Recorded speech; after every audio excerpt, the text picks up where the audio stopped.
하나님 말씀은 누가복음 7장 1절에서 17절까지 말씀입니다. 복음서는 예수님의 말씀과 그리고 하신 일, 이 두 가지가 같이 들어가 있습니다. 그래서 복음서를 보면 요즘 인쇄돼서 나오는 성경은 예수님 말씀을 하신 일과 구분해서 빨간색으로 이렇게 해놨죠. 보기 좋은 점이 있어요. 6장 말씀 보면 6장 20절부터 빨간색으로 되어 있습니다. 그러니까 예수님의 말씀이라는 거죠. 그런데 우리가 이미 지나왔습니다만 어디서 다 한 번쯤 들었던 말씀이 거기 있어요. 마태복음에 이미 나와 있습니다. 마태복음에서는 5장에서 7장 사이에 산상보훈이라고 우리가 보통 부르는 그 말씀과 같은 그것의 요약판이라고 볼 수 있는, 그런데 이것은 산에서 말씀하신 것이 아니고 평지에서 말씀하셨다. 그래서 흔히 평지설교 이렇게 얘기하는 대목입니다. 자, 하여튼 이 말씀을 하신 후에 갈릴리 호숫가에 가버나움에 오셨습니다. 여긴 예수님이 주로 사역하던 주 사역지예요. 갈릴리 호수의 북서쪽에 있습니다. 가버나움 위치가. 자, 그런데 누가 찾아와요? 로마의 한 백부장이 예수님의 소문을 듣고 유대의 장로 몇 사람을 보내서 자기의 종이 병들었으니 그를 고쳐달라고 청하면서 오늘 이야기가 시작합니다. 오늘 우리가 두 가지 에피소드를 읽었는데 앞에 10절까지의 이 이야기를 놓고 우리가 조금 더 살펴보겠습니다. 자, 이 첫 번째 이야기에 나타나는 세 가지 캐릭터가 있어요. 그래서 하나는 로마의 백부장, 그리고 유대의 장로들, 그리고 예수님. 자, 오늘 첫 번째 말씀. 내 생각이, 내가 하는 일이 과연 합당한가? 우리는 자기가 옳다고 믿는 대로 행하죠. 그런데 과연 그것이 옳은 것인가? 유대인의 장로들은 아마도 가버나움 회당의 지도자들이었을 것입니다. 자, 오늘 이야기에서 예수님을 찾아온 이 장로들이 예수님을 좋게 생각했을까? 알 수는 없어요. 하지만 기본적으로 대부분의 유대 지도자들이 예수님에게 호의적이지 않았어요. 자, 장로들은 예수님께 지금 보니까 부탁할 일이 있어서 찾아왔습니다. 이들이 오고 싶어서 온 것이 아닌 거예요. 로마의 백부장이 부탁을 했기 때문에 어쩔 수 없이 왔습니다. 얼마나 오기 싫었을까? 그런 생각이 들어요. 자, 와서 뭐라고 그럽니까? 누가복음 7장 4절 말씀입니다. 4절 같이 보면요. 이에 그들이 예수께 나와 간절히 구하여 이르되 이 일을 하시는 것이 이 사람에게는 합당하니이다. 이게 옳은 거예요. 이 일을 해요. 그렇게 지금 부탁하죠. 그런데 그 앞에 간절히 구하여 이렇게 되어 있습니다. 이게 문법적으로는 과거인데 시제가 어떻게 되어 있냐면 과거인데 미완료예요. 미완료 과거형으로 되어 있습니다. 간절히 구하는 행위가 완료되지 않았다. 지금 계속해서 간절히 구했다는 얘기입니다. 계속해서 끝이지 않고 완료되지 않고.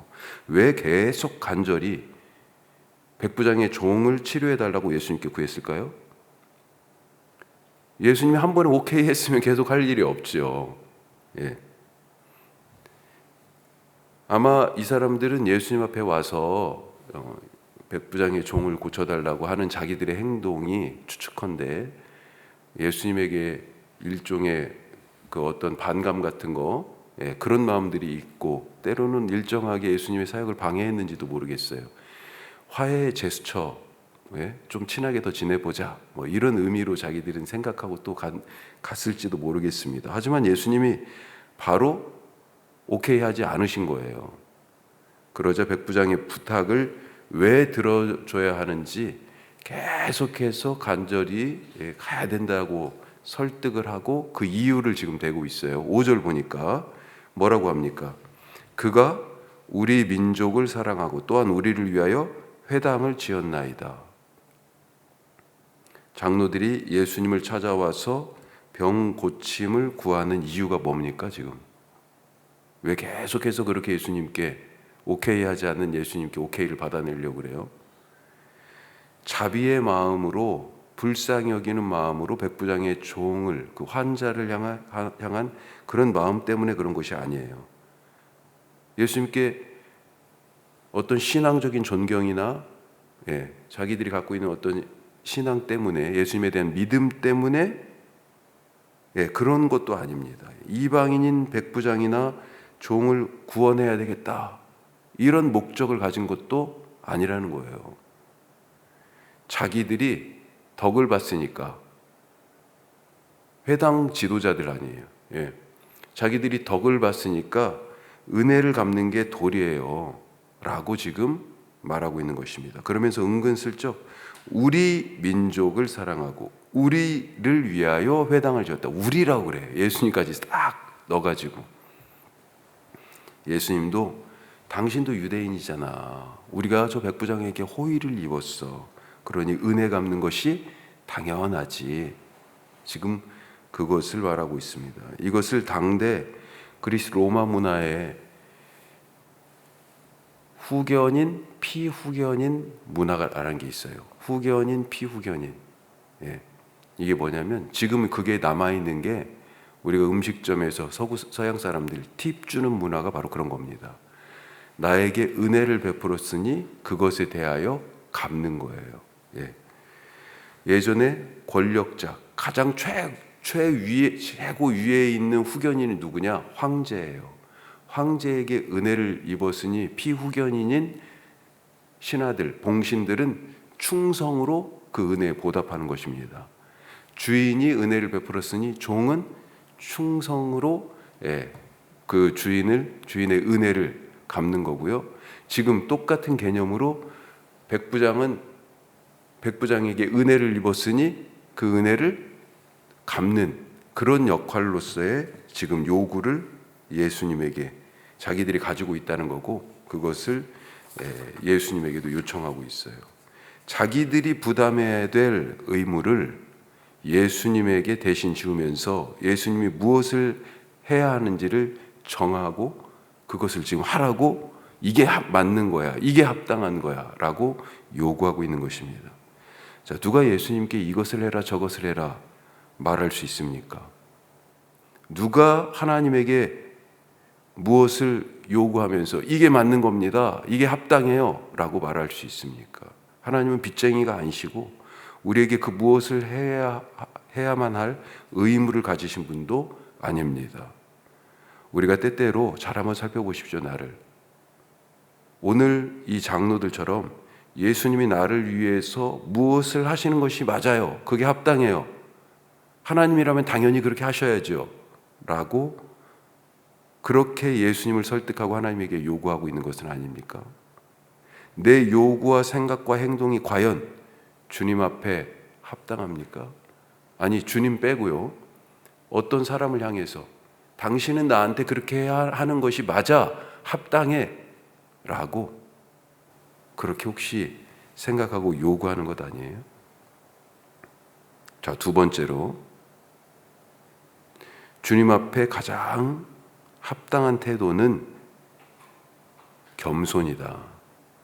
지금 오늘 이 장로들이 보여주는 예수님 앞에서의 태도와, 이 장로들은 지금 백부장의 부탁을 받고 왔잖아요. 이제 백부장이 이제 등장합니다. 백부장이 보여주는 태도가 조금 달라요. 자, 백부장은 어떤 태도를 갖고 있을까? 하여튼 예수님이 결국은 이 장로들의 말에 오케이 하셨습니다. 그래, 내가 가서 고쳐주지. 그렇게 멀지 않은 곳에 백부장의 집이 있었다, 그렇게 돼 있어요. 자, 그런데 이 백부장 어떤 사람입니까? 1절에 보면 사랑이 많은 사람입니다. 그렇죠. 종을 아끼고 사랑했고 그의 치료를 위해 지금 애쓰는 사람이에요. 보기가 쉽지 않은 사람이죠. 예수님이 오신다는 소식을 들은 이 백부장, 친구들을 보내가지고 예수님을 맞이합니다. 자, 6절에 보니까 뭐라고 돼 있어요? 예수께서 함께 가실새 이에 그 집이 멀지 아니하여, 안 멀어요, 백부장이 벗들을 보내어 이르되, 종을 보낸 게 아니에요.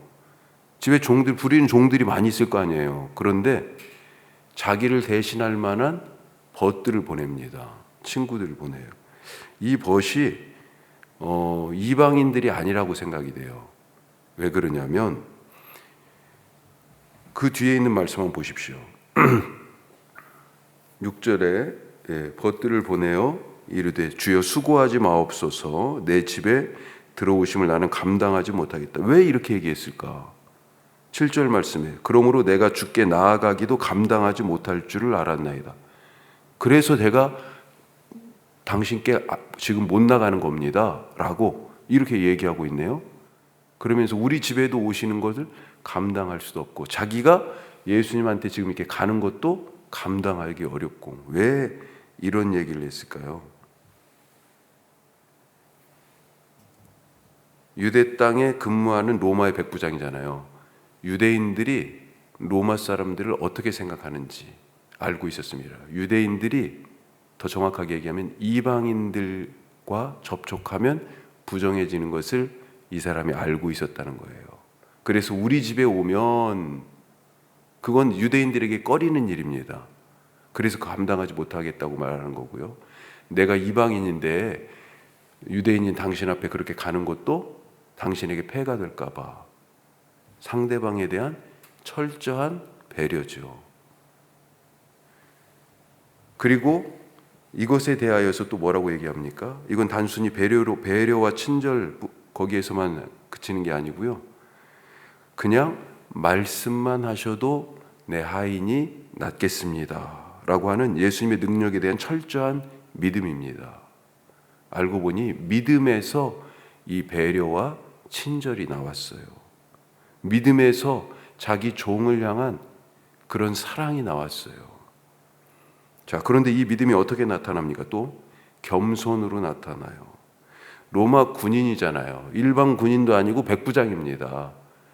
로마 군인들에게는 유대인들을 자기들의 필요에 따라서 징집할 수 있는 권한이 있어요. 그래서 산상보훈에서 예수님이 뭐라고 말씀하셨어요? 오리를 누가 가져가 하면 누구예요? 로마 군인들인 거예요. 그 식민지로 그 땅을 점령하고 있는 힘을 갖고 있는 그 사람들이 너 이리 와, 짐 지고 오리, 최대한 거리가 오리에서, 그런데 오리를 가자고 하면 10리까지라도 가져라.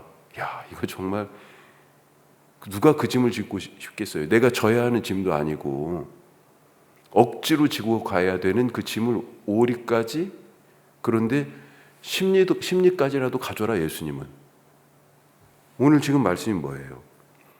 백부장이 예수님 너 와, 이리 와, 자기 마음대로 예수님을 사실은 명하여 오라 마라 할 수도 있는 것입니다. 지금 장로들이 꼼짝도 못하고 백부장이 부탁하니까 다 와서 얘기 듣고 가서 대신 예수님을 지금 만나 준 거 아니에요. 그런데 예수님에게는 지금 그렇게 못하는 것입니다. 안 해요. 겸손했습니다. 자기 집에 들어오시는 것조차도 버거워했어요. 아니, 자기가 나가는 것조차도 마땅하지 않다고 생각했습니다. 그가 가진 믿음에서 나온 배려와 친절과 겸손, 그것이 주님 앞에 대한 합당한 태도다. 백부장은 그렇게 알았어요. 우리는 오늘 어떤 모습입니까? 이 이방인 백부장의 그런 모습이 있습니까? 아니면 유대 장로라고 하는 그 사람들의 모습이 있습니까? 되짚어 보면 참 창피한 짓이에요. 이 장로들이 왜 그래요? 예수님을 지금 데리고 가려고 그 집 가서 그 좀 고쳐줘야 된다고 그렇게 얘기하면서 아까 댄 핑계가 뭐예요? 우리 민족을 위해서 좋은 일을 많이 한 사람이에요. 우리에게 회당을 지어줬어요. 이렇게 지금 설득했잖아요. 우리를 위해서 한 일이 얼마나 많은데 우리도 그 은혜에 조금 갚아야 되잖아요. 그런데 이게 얼마나 황당한 얘기예요. 일제시대 때 우리나라에 와가지고 일본 사람들이 뭐 철길도 깔아주고 뭐도 개발해주고 그랬다고, 우리가 그래서 그들에게 감사해야 된다라고 하는 그런 역사의식을 얘기하는 사람들이 있잖아요. 식민지 근대화론, 이런 사람들의 관점과 비슷한 거죠. 황당한 얘기입니다. 황당한 얘기.